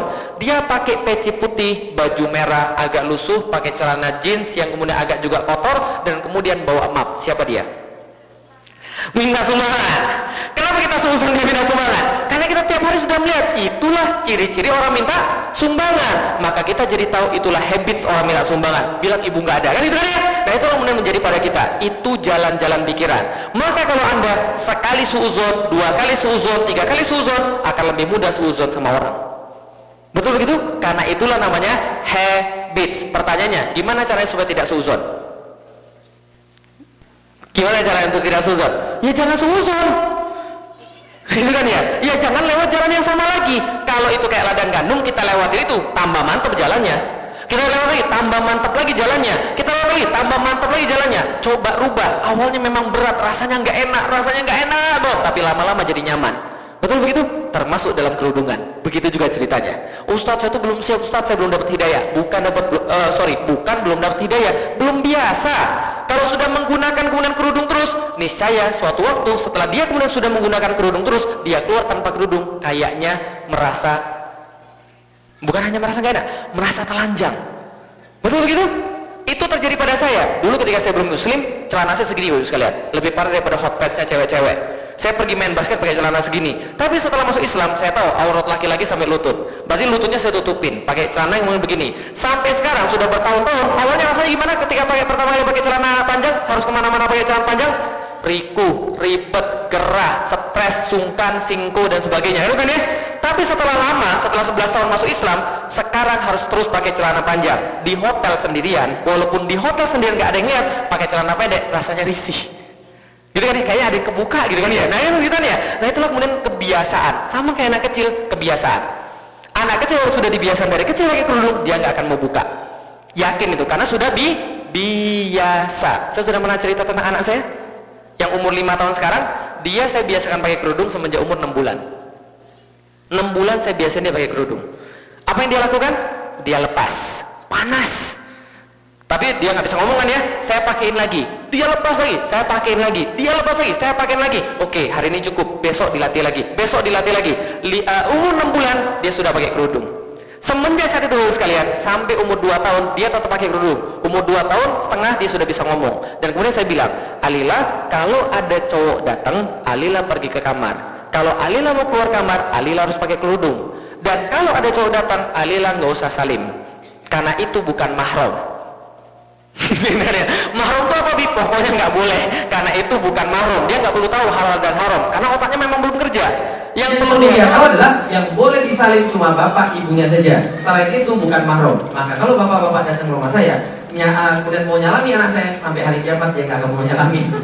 Karena dia sudah dilarang bersalaman dengan yang bukan mahram. Suatu waktu saya punya tamu laki-laki, terus saya bilang, Alila ada cowok, jangan keluar. Oke, dia bilang, Alila nggak keluar, di kamar aja. Saya sama istri saya pergi, kemudian nemenin tamunya di luar. Tiba-tiba pas lagi nemenin tamu, dia nangis, menjerit kemudian di kamar. Saya kira ada apa, ketimpa apa atau sesuatu. Pas saya masuk kamar, dia bilang apa? Dia mau ngambil kerudung di atas cantengan itu, tapi nggak bisa ambil. Makanya dia nangis, karena dia mau keluar, mau ngambil minum. Saya bilang apa? Anak kecil 2 tahun tahu halal haram nggak? Enggak, yang dia apa? Bahwa itulah pakaian dia, bahwa itulah bajunya dia yang harus dia pakai ketika dia keluar rumah. Paham Bapak sekalian? Saya nggak tahu ketika dia sudah gede nanti dia akan buka aurat atau tidak. Yang jelas saya sudah berusaha membiasakan dia sejak dini. Paham kita saya? Nah itu jadi masalah habit saja. Berarti kalau ibu-ibu yang belum bisa kerudungan sekarang, langsung lakukan. Sudah lakukan, terus paksain selama 1 bulan sudah solid tuh. Dapat kemudian habitsnya, akan merasa nyaman dengan kerudung. Awalnya dia merasanya gak enak. Nah kalau itu kita lihat sekalian, 30 hari inilah cara menginstal habits. Bagaimana cara menginstalnya? Nih buat sekalian, sebentar. Oh sebentar, 30 hari, harusnya ada lingkarannya di sini, tapi hilang lingkarannya, tapi gak ada masalah. Nih, 30 hari menginstal habits, caranya begini sekalian. Awalnya belajar, kemudian bapaknya siapa tadi? Bapaknya siapa? Ibunya siapa? Anaknya namanya? Setelah kita belajar bapaknya dulu, bapaknya siapa? Ibunya siapa? Anaknya namanya?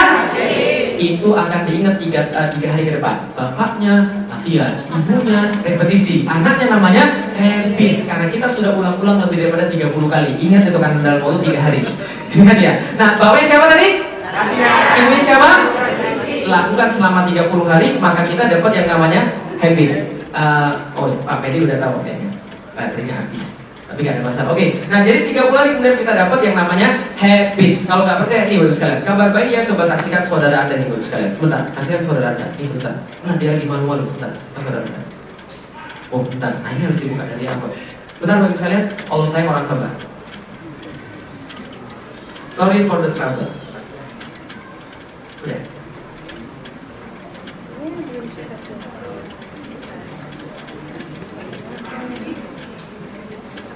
Nggak keluar. Okay.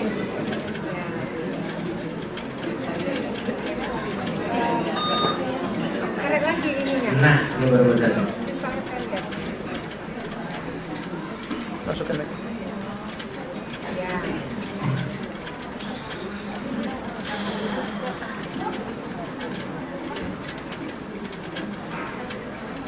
Ini kita lihat dari ini aja Bapak sekalian, dari manual aja.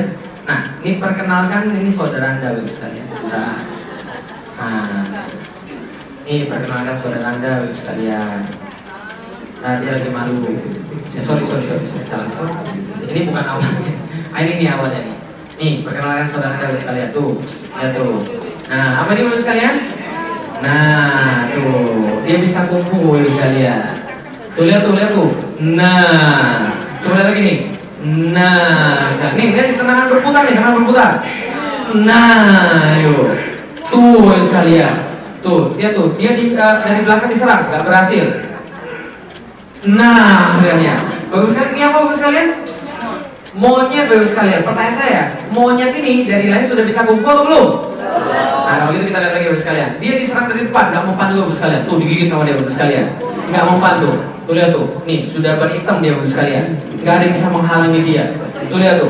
Nah, tendangannya mantap, tanpa ada keraguan sedikit pun. Tuh, nah tekniknya lengkap.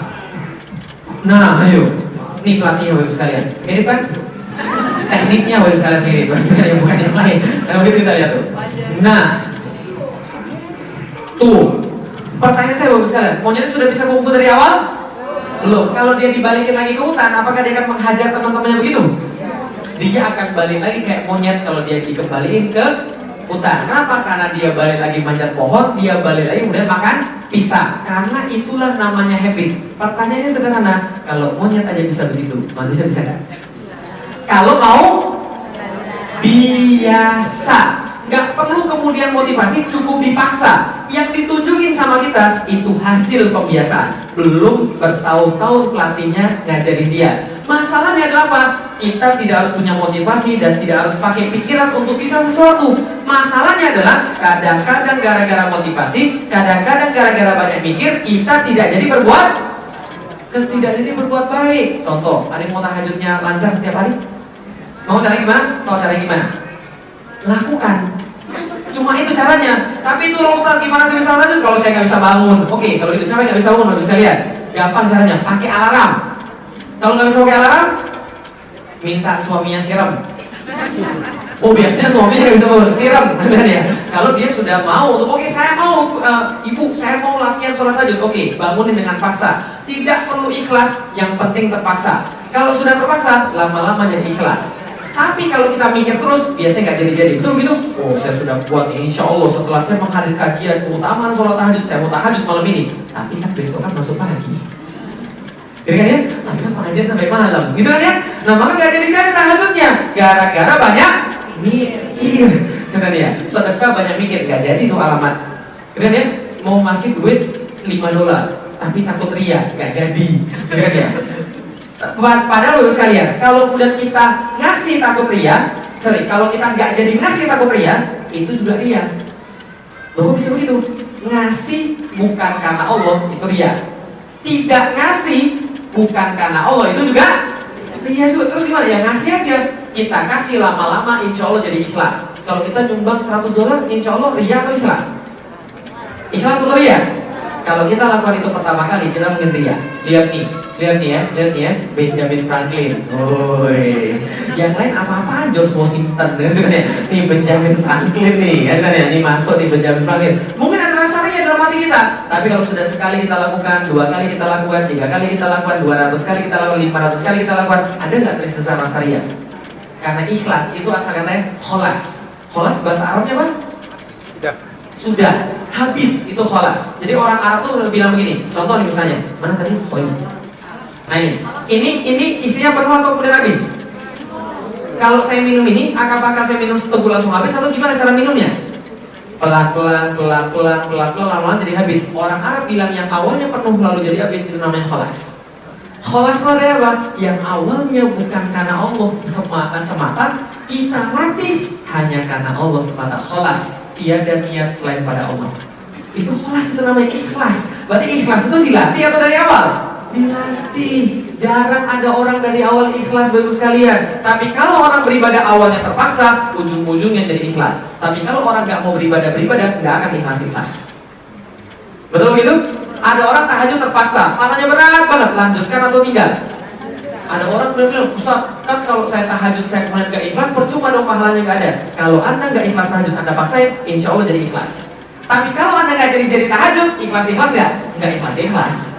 Bisa dipahami Bapak sekalian? Maka habits itu adalah kemudian 30 hari kita bentuk, maka jadilah yang namanya habits. Setelah 30 hari kita bentuk, maka lanjut 90 hari jadi makin kuat. Kalau mau kuat benar, 1 tahun baru kuat benar. Contoh Bapak sekalian, sadar nggak kita bangun pagi selalu di jam yang sama?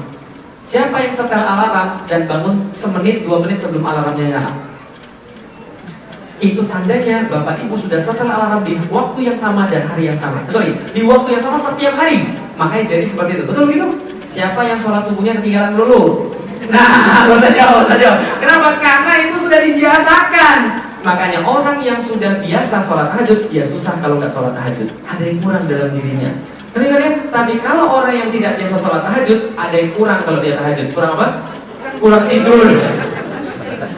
Nah itu masalahnya. Tergantung kita mau nggak bangun habit. Semalam saya diskusi sama seorang teman sampai jam 1 malam. Tapi besok paginya jam 4 kebangun Bapak sekalian dan nggak bisa tidur lagi. Nah kenapa? Habits. Sampai sekarang saya nggak bisa tidur lagi nih. Kenapa? Bagian daripada habits, gitu kan ya. Kenapa? Habits saya nggak mengizinkan saya tidur, gitu loh. Karena itu bagian daripada habits. Pengen saya tidur tapi nggak bisa. Nah kalau itu kita lihat dulu sekali nih, 90 hari dan kemudian 365 hari. Maka ngomong saya cepat ini juga bagian daripada habits sekalian. Nah kalau itu 365 hari baru itu jadi sempurna. Insya Allah kalau sudah 365 hari jadi kuat benar habits kita. Maka paksain sampai 1 tahun. Contoh, siapa yang pengen badannya lebih sehat? Angkat tangan. Oke, mau cara gampang? Larilah 15 menit setiap pagi. Tapi Ustaz, nah banyak mikir tuh gak jadi tuh. Nah maka bikin dipaksa. Gimana cara kita dipaksa? Kalau kita dipaksa, selama 1 tahun kita lakukan, insya Allah sehari gak lari, rasa kita gak enak. Sama kayak saya kan kerjanya kan ngomong Bapak sekalian, kan ya, dakwah. Ketika saya kemudian dipaksa nggak ngomong, rasanya gak enak Bapak sekalian. Gitu. Ini contoh. Ketika bapak saya dan kemudian jadi gini, kantor saya itu, kan saya kan kerja sama bapak saya tuh. Nah, kantor bapak saya itu setiap tahun ada bonus. Dan tahun kemarin bonusnya pergi ke Roma. Usul saya, karena kan saya kan belum pernah pergi ke Roma tuh.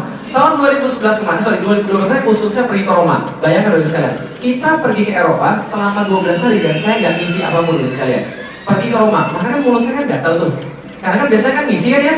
Maka ketika kemudian sudah sampai kemudian jalan ke Roma, saya pergi ke depan bis, saya ambil kemudian mic dan saya bilang, sorry, tapi saya biasa ngisi di Indonesia. Karena itu saya harus ngomong sekarang. Saya cerita tuh, cerita tentang Eropa dari awal sampai akhir sejarahnya seperti apa. Dan saya cerita tentang Roma dan saya bilang, tahu nggak kenapa saya mau ikut ke Roma? Kemarin kalian pergi ke Hong Kong, saya nggak mau ikut karena saya nggak suka Hong Kong, karena saya susah cari makanan halal di sana. Apalagi kalau sama tur, kan gitu ya.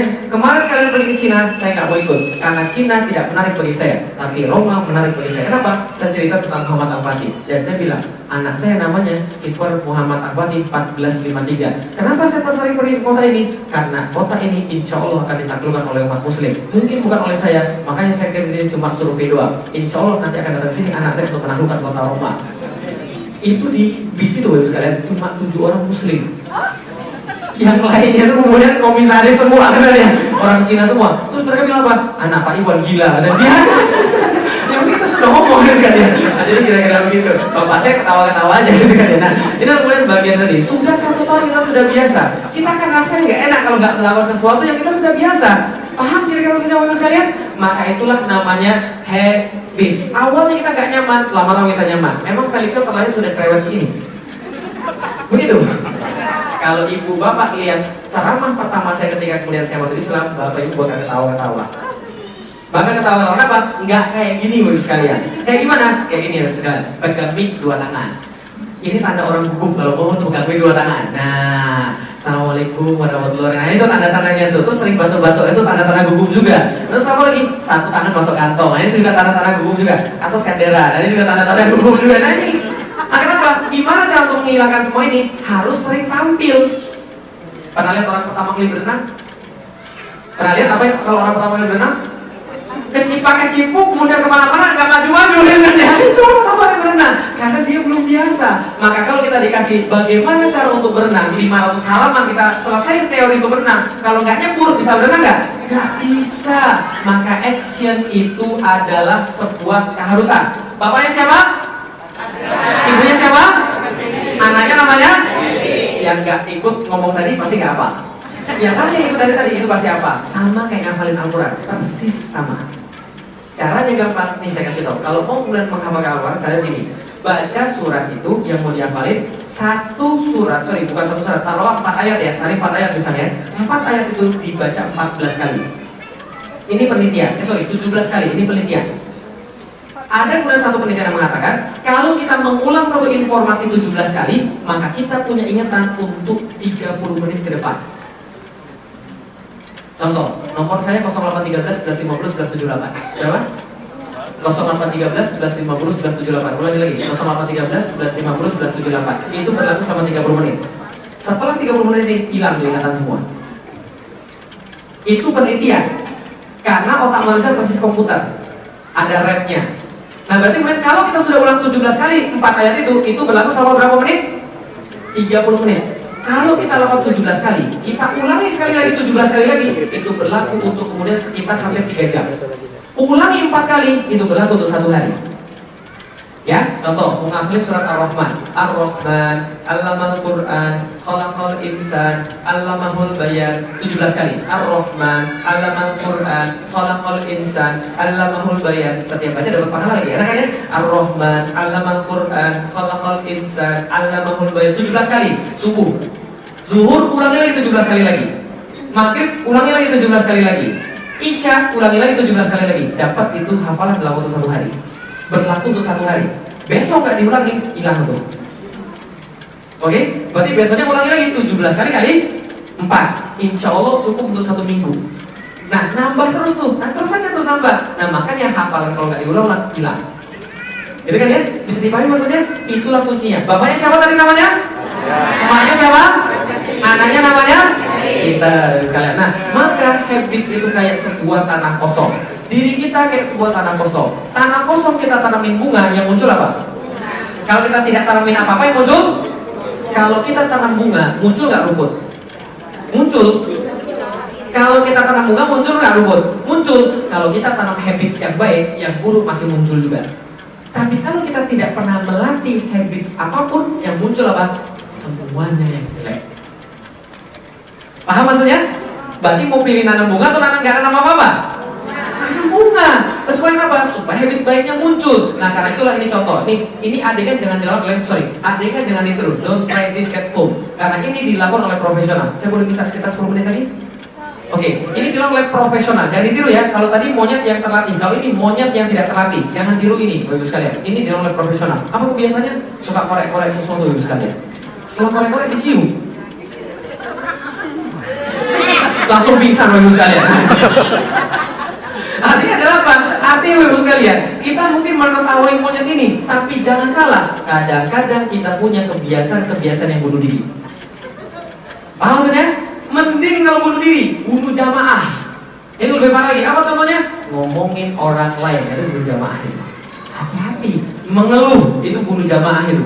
Bunuh diri dan bunuh jamaah itu kebiasaan itu tanpa kita sadari itu. Karena ada orang kerjanya ngeluh, gak ada yang baik dalam diri dia. Orang kayak begini gak akan mungkin sukses. Kalau gitu gimana caranya? Rubah diri kita. Jangan mau mengeluh, jangan mau kemudian cari kejelekan orang. Jangan, itu kebiasaan jelek, Bapak sekalian. Bisa dipahami Bapak sekalian? Nah, itu kemudian kebiasaan. Nah, contoh lagi kalau gitu kita lihat, bagaimana cara kita belajar? Awalnya kita tidak bisa dan kita tidak sadar bahwa kita tidak bisa. Namanya damis. Kalau dalam bahasa Indonesia dodol. Damis, gitu kan? Nah, tidak bisa dan kita tidak sadar. Lama-lama kita jadi bisa dan kita tidak sadar. Betul begitu? Awalnya nyetir mobil susah. Oh, teori. Ini kemudian kopling, ini kemudian gas, ini kemudian signaling dan sebagainya. Lama-lama naik mobil sampai nelpon, naik motor sampai BBM, kan tadi ya, sampai BlackBerry dan sebagainya. Karena dia sudah bisa, tidak sadar bahwa dia bisa. Maka keterampilan apapun harus dilatih sampai di sini. Caranya gimana? Bapaknya siapa? Ibunya siapa? Anaknya namanya?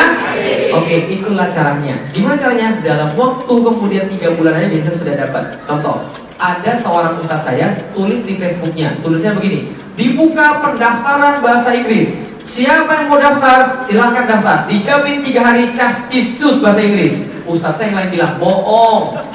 Nggak mungkin 3 hari cascus bahasa Inggris. Lah saya tanya, kenapa Ustaz? Dia bilang, saya belajar bahasa Jerman 4 tahun baru bisa bahasa Jerman. Lalu saya tanya, apa indikasi bisa bahasa Jerman? Dia bilang, mimpinya dalam bahasa Jerman. Paham ya sekalian?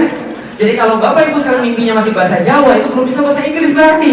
Nah sama kayak saya, maka kemarin itu penderitaan. Kenapa? Setiap yang mau saya omongin harus diolah dulu di sini sekalian. Karena belum otomatis, gitu kan ya. Tapi kalau bapak-bapak sudah lama, mikirnya sudah dalam bahasa Inggris. Jadi kalau dia ngomong pakai bahasa Inggris itu sudah biasa. Tapi kadang-kadang kalau kita pulang ke Indonesia dibilang sombong. Betul begitu? Padahal itu sudah biasa. Saya orang Palembang, ngomong pakai bahasa Palembang. Pas pergi ke Jakarta, pergi ke Bogor, agak kemudian rasanya aneh. Tapi ketika sudah biasa bahasa Jakarta, pulang ke Palembang dibilangin sombong. Karena kita ngomongnya pakai bahasa Jakarta, gitu ya. Nah itu kemudian itu nggak bisa kita kontrol. Karena itu namanya adalah habits. Berarti kita harus melakukan terus-menerus sampai kita kemudian jadi saat tidak sadar bahwa kita sudah bisa. Ini contohnya, namanya Abdurrahman bin Auf. Kenal? Siapa Abdurrahman bin Auf? Ada yang tahu? Seorang sahabat Rasul yang paling kaya, termasuk yang paling kaya. Infaknya paling banyak. Bapak Ibu sekalian, Abdurrahman bin Auf suatu hari dia ditawarkan sama orang Quraisy. Orang Quraisy bilang ini, wahai Abdurrahman, Muhammad sudah pergi ke Madinah. Kalau kamu mau nyusul dia hijrah ke Madinah, tinggalin semua hartamu yang ada di Makkah. Tapi kalau kamu pilih hartamu, kamu boleh tinggal di sini dan kamu bersama hartamu. Yang dipilih Abdurrahman apa? Gua pergi ke Madinah aja, bodoh amat. Dia cuma bawa baju yang melekati badan, Bapak Ibu sekalian.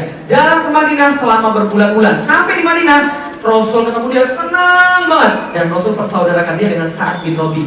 Siapa itu Sa'ad bin Rabi? Sa'ad bin Rabi adalah orang paling kaya di Madinah. Maka Sa'ad bin Rabi ketika dipersaudarakan dengan Abdurrahman, dia bilang, saya senang banget, saya sudah mendengar namamu yang paling kaya di Mekah, tapi kau sekarang tidak punya apapun. Sini saya aja. Tuh lihat tuh, toko itu dari ujung sampai ujung tuh, itu toko saya semua tuh. Tuh, ujung sampai ujung tuh toko saya semua. Karena saya sangat senang, karena saya paling kaya di Madinah, saya tetap bagi dua toko itu, silakan pilih yang mana untuk kamu. Hebat kan dia para sahabatnya deh. Ketika dia menolong sahabat yang lain kan ya. Dan tidak hanya itu saya, Sa'ad bin Rabi bilang, kasih tahu juga ya, istri saya ada dua. Kamu mau yang mana? Kamu boleh pilih salah satu. Dan akan saya ceraikan dan saya nikahkan kamu. Serius tak? Istrinya? Emang barang? Tenang, jangan dulu marah bagus sekalian. Jangan dulu marah, ceritanya belum selesai. Apa kata Abdurrahman? Abdurrahman berkata, nanti Bapak Ibu akan tahu kenapa dia mau nawarin istrinya. Abdurrahman berkata, barakallahu laka fi malika wa alika, la hajata li fi dzalik. Berkah Allah bagi hartamu dan bagi hartamu. Aku tidak memerlukan semua itu. Wa innama daluni ala suq. Akan tetapi tunjukkan saja aku di mana pasar. Tunjukkan saja aku di mana pasar. Li'it tijaru fiha, supaya aku bisa berdagang di dalamnya. Ditunjukin sama Sa'ad bin Rabi pasar kepada Abdurrahman. Apa yang terjadi? Dalam jangka waktu kurang dari setahun, Abdurrahman jadi orang paling kaya di Madinah. Ngeri gak? Jangka waktu kurang dari setahun dia jadi paling kaya di Madinah. Artinya apa? Orang yang sudah terlanjur kaya susah jadi miskin misalnya. Maksudnya? Oh iya betul itu. Orang yang sudah terlanjur kaya susah jadi miskin. Tapi orang yang sudah terlanjur miskin bukan saya bilang sekali. Jadi kaya miskin itu masalah mental, bukan masalah duit. Ya ingat ya, kaya miskin masalah apa? Mental, bukan masalah duit. Saya secara pribadi dulu sekarang, saya sekarang bisa berbisnis. Tahu nggak berapa duit yang saya habiskan untuk belajar berbisnis? Lebih daripada 75 juta. Belajar bisnis. Kenapa bisa begitu? Saya habiskan invest di sini, gagal. Saya belajar sesuatu. Oh berarti ini tidak boleh bekerja sama orang kayak begini. Saya invest lagi, gagal lagi. Oh berarti tidak bisa dengan begini. Saya invest lagi, gagal lagi, apa? Belajar. Itu mental orang kaya itu. Jadi yang dia dapat adalah kemudian pengalaman. Maka ketika Abdurrahman bin Auf kemudian datang ke Makkah, datang ke Madinah, dia sudah tahu semuanya tentang bisnis. Dia tahu segmentasi pasar, dia tahu kemudian diferensiasi, dia tahu kemudian supplier, dia punya networking, dia bisa jadi kaya dalam sekejap karena dia sudah biasa jadi orang kaya. Jadi orang kaya dilempar kemana pun tetap kaya juga. Tapi kalau orang sudah mentalnya miskin, dilempar kemana pun tetap, dikasih berapa pun tetap, maka mental yang penting. Loh, mental kaya itu apa Ustaz? Mental kaya itu nggak mau dikasih, maunya ngasih. Mental miskin, ketemu orang, apa yang bisa saya ambil dari dia? Nah itu mental miskin itu. Nah makanya Abdurrahman bin Auf ketika datang ke Sa'ad bin Rabi nawarin istrinya. Kenapa Sa'ad bin Rabi nawarin istrinya? Karena dia tahu dia berhadapan dengan orang kaya nggak mau dikasih gitu sekalian. Dia tak bakal ditolak. Coba kalau Sa'ad bin Rabi ketemu sama bapak-bapak nggak? Karena dia tak masih mau terima itu. Paham? Maksudnya orang kaya itu mental, itu habit sekalian. Maka kalau orang sudah punya habit dari orang kaya, dimanapun dia akan pernah sukses. Orang sudah berhasil usaha dia pertama, bisnis pertama dia berhasil, bisnis yang lain akan lebih mudah. Maka yang susah itu katanya pertama saja. Betul begitu? 1 miliar pertama susahnya minta ampun. 1 miliar kedua sangat mudah sekali. 2 miliar ketiga lebih mudah lagi. Kelahiran yang pertama susah nggak? Yang kedua lebih mudah. Yang ketiga udah kayak apa aja, udah kayak itu sudah pengalaman kan ya.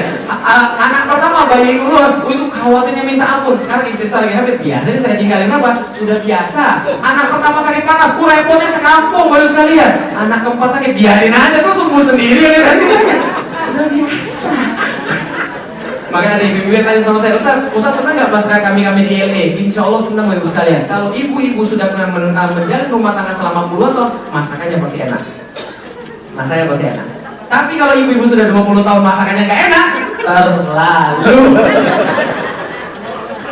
Masa jadi gendut di sini, kan masaknya enak. Lah biasa, karena sudah biasa masak kan ya. Mejem aja udah bisa masak kan ya. Istri saya pas baru kemudian nikah mau masak kemudian apa? Mau masak lontong jadi opor kan itu bedanya. Lalu itu kita lihat sekalian. Nah kita langsung lagi, habits meminimalkan ketidakpastian dan meningkatkan keberuntungan. Dan habits kemudian awalnya kita yang membentuk, lama-lama dia membentuk kita. Karena habits itu kayak pelayan. Kita pertama tunjukin dulu nih caranya bentuknya nih. Ini caranya nih. Lama-lama kita bisa otomatis. Itu kan ya? Itulah namanya habits. Kayak pelayan bagi kita. Awalnya memang sulit, lama-lama kita mudah. Awalnya bentuk habits baik memang susah, tapi hidup kita akan jadi mudah gara-gara habits yang baik. Bentuk habits buruk mudah, tapi hidup kita akan sengsara ujung-ujungnya gara-gara habits itu. Merokok mudah nggak? Merokok mudah nggak? Itu habits buruk itu. Itu habits buruk tuh. Saya nggak bahas haram dan tidak haram ya. Saya bahas habits buruk atau habits baik. Merokok jelas habits yang buruk dan itu akan membunuh Anda pada nantinya. Apa maksudnya? Kata Ustaz Reza, tenang, orang merokok punya kelebihan. Apa kelebihannya? Dia rumahnya tidak akan dimasukin maling. Kenapa? Karena malam-malam dia batuk. Jadi maling pun ternyata dia masih belum tidur, jangan jadi maling. Dan orang itu kata Ustaz Reza, bukan kata saya. Dan kata Ustaz Reza, orang yang udah merokok itu biasanya kemudian nggak punya penyakit. Kenapa? Mati muda semua. Bukan saya bilang ya, itu kata Ustaz Reza. Jadi kemudian kita bahas tentang merokok, kita nggak bahas halal dan haram, tapi kita bahas tentang habits. Habits baik bentuknya memang susah awalnya, tapi lama-lama insya Allah mudah. Tapi habits buruk awalnya mudah, lama-lama hidup kita jadi susah. Pilih mana? Awalnya susah, belakangnya mudah, atau awalnya mudah, setelahnya susah? Ustaz, ada nggak yang awalnya mudah, belakangnya mudah? Nggak ada oleh sekalian. Kalau gitu kita lihat, kita lanjutkan. Nih katanya Allah di dalam Al-Quran semuanya diceritakan berulang-ulang agar kita mendapatkan pelajaran. Jadi kunci belajar adalah mengulang-ulang. Sekali lagi, apa kunci pelajaran? Mengulang-ulang. Bapaknya siapa? Ibunya siapa? Anaknya namanya? Berarti kalau ibu-ibu belum bisa ngapalin Quran, apa yang terjadi? Kurang banyak ngulang. Kalau masih belum juga bisa, tingkatkan kemudian. Tadi kalau 17 saya belum hafal juga, berarti 25. Kalau 25 nggak apa? Berarti 50. Kalau 50 nggak apa? 100. Kalau nggak apa juga, ya sudah senior kalau itu. Dan ya, berarti ada dua kemungkinan kalau kita nggak bisa. Satu, kita kurang banyak mengulang. Dua, kita idiot. Gitu kan ya? Tapi kita nggak punya idiot kan ya? Berarti kita kurang banyak ulang. That's all. Kurang banyak ulang. Yang terakhir Bapak sekalian, ini penting bagi anak-anak kita. Penting buat anak-anak kita. Be expert in 10,000 hours. Ini penting Bapak sekalian. Ingat baik-baik, seseorang tidak akan jadi ahli kecuali dia sudah berlatih selama 10.000 jam. Gitu ya? Berapa jam? 10.000 jam. Lihat nih, Tiger Woods pintar main golf, 21 tahun sudah juara. Umur berapa dia mulai main golf? 9 tahun. Dia dilatih bapaknya dan setiap hari main golf 6 jam. Setiap hari istiqomah main golf 6 jam. Wajar nggak umur 21 tahun menjadi hebat? Wajar. Ronaldinho Bapak sekalian, pintar main kemudian sepak bola. Dia hebat main sepak bola dan mendapatkan most valuable player pada umur 24 tahun. Jadi pemain terbaik di dunia 24 tahun. Umur berapa dia main bola? 14 tahun. Sorry, 11 tahun. Tuh lihat. Tuh. 11 tahun dia main bola. Dilatih tuh sama kakaknya. Setiap hari 6 jam juga. 24 tahun dia di pemain terbaik dunia. Michael Schumacher, pit stop tercepat 7,5 detik. Berapa lama latihannya? Berpuluh-puluh tahun tuh dapat pit stop seperti itu. Nih, nyetir juga sama nih. Main tenis meja, gak kalah-kalah dia. Rupanya lawannya hebat tuh. Coba lihat tuh. Kenapa bisa begitu? Lawannya hebat banget dulu sekalian. Kenapa bisa begitu? Tuh, lawannya tuh. Tuh. Hebat banget tuh. Dia gak kalah-kalah lawannya tuh. Kenapa? Karena sudah dilatih habits juga. Nah, anjingnya sudah bisa main tenis, kan ya? Ini semua adalah hasil daripada habits. Maka sederhana. Pertanyaan saya sederhana sekalian. Mau nggak anaknya jadi orang? Mau anaknya masuk surga? Mau? Susun masa depan buatannya dari sekarang. Ingat, kita perlu waktu 10.000 jam. Imam Syafi'i berkata, wahai saudaraku, kalian tidak akan dapat menguasai ilmu kecuali dengan syarat. 1, cerdas, 2, bersemangat, 3, sungguh-sungguh, 4, punya bekal bersama pembimbing yang saya tebelin, waktu yang lama. There is no shortcut. Tidak ada jalan pintas, tidak ada namanya instan. 10 tahun minimal. Kalau sehari kita latih 3 jam, maka 10.000 itu kita bisa dapat dalam waktu 10 tahun. Berarti kalau bapak-bapak mau sekarang jadi seorang tafsir Quran, sekarang mulai dari sekarang bacalah tafsir Quran 3 jam minimal sehari. Mau jadi penulis, dari sekarang tulislah 3 jam sehari. Berarti kalau saya menyebut diri saya penulis, saya harus menulis lebih daripada 3 jam sehari. We are what we spend most of our time. Jadi kalau Anda bilang saya seorang ibu dan Anda kemudian menghabiskan waktu di kantor lebih banyak daripada jadi seorang ibu, Anda bukan seorang ibu, Anda karyawan. Paham maksudnya? Kalau Anda mulai menghabiskan waktu kemudian tidur lebih banyak daripada yang lain, berarti Anda pekerja di tukang tidur. Karena we are what we spend most of our time. Nah, kita itu adalah apa yang kemudian kita habiskan waktu kita paling banyak di situ. Maka kemudian inilah kemudian yang harus kita ingat baik-baik. Yang terakhir Bapak-Ibu sekalian, is not what they do, but what they did. Bukan apa yang mereka lakukan sekarang yang penting, tapi apa yang sudah mereka lakukan sehingga mereka jadi kayak sekarang. Kunci yang terakhir, pepatah Melayu mengatakan, nak atau tak nak. Kalau nak 1000 dayir, kalau tak nak 1000 dalil. Apa peribahasanya? Nak atau tak nak. Kalau nak 1000 dayir, kalau tak nak 1000 dalil. Artinya? Mau atau nggak mau? Bahasa Melayu nak atau apa? Mau. Orang Palembang? Mau. Nak atau tak nak? Mau atau tidak mau? Kalau nak 1000 daya, kalau mau dia akan keluarkan 1000 daya upaya. Kalau tak nak 1000 dalil. Kalau dia sudah tidak mau, dia akan keluarkan 1000 alasan. Betul begitu? Bu, pergi pengajian yuk. Dia sudah nggak mau. Apa yang dia bilang? Insya Allah ya. Apalagi selain insya Allah? Gua capek nih, sedang masak nih, kerjaannya banyak nih. Gitu ya? Alasan kalau mau dibuat ribuan alasan, tapi saya kasih tahu tidak ada orang yang jadi pemenang karena bikin banyak alasan. Betul begitu? Pada hari ini tahun 2017 sambutlah seseorang yang sudah berhasil membuat alasan. 1 menit 1000 alasan. Sambutlah Felix Xiao. Tidak ada yang cerita begitu. Justru orang dapat penghargaan siapa? Yang dia punya keterbatasan tapi dia tidak punya banyak alasan. Betul? Kakinya patah tapi jadi juara lari. Ada nggak? Sakit jantung jadi juara sepeda. Ada nggak? Nggak punya tangan main piano, ada nggak? Ada. Mualaf tapi kemudian bisa melebihi orang yang dari Islam lahir, ada nggak? Itu yang akan dihargai. Paham maksudnya? Ada orang yang punya keterbatasan tapi dia tidak jadikan itu sebagai alasan. Itu yang akan dihargai. Tapi kalau orang yang punya banyak alasan, sampai kapanpun dia adalah delusion. Paham maksud sekalian? Jadi jangan banyak alasan. Nak atau tak nak? Kalau nak 1000 daya, kalau tak nak 1000 dalil. Nak atau tak nak? Nak atau tak nak?